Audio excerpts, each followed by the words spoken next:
Opening, analyzing FACS data in Mabtech Opal software is very straightforward. One navigates to the correct CSV or Excel file from your FACS export. Having already designated the analyte names in this export, one simply navigates to the standard datasheet to look up the maximum standard concentration. Having done so previously, one can import such a setup already from a previous readout, as I'm demonstrating right here.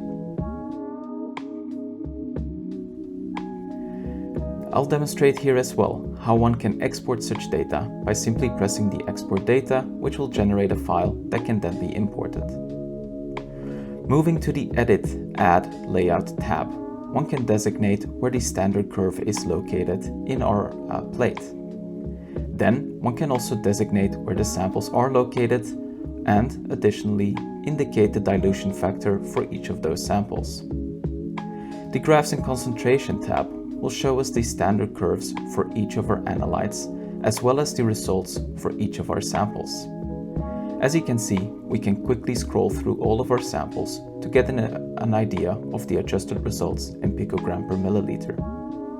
To save this data, one simply presses Save and you get an Excel file that can then be used for further analysis.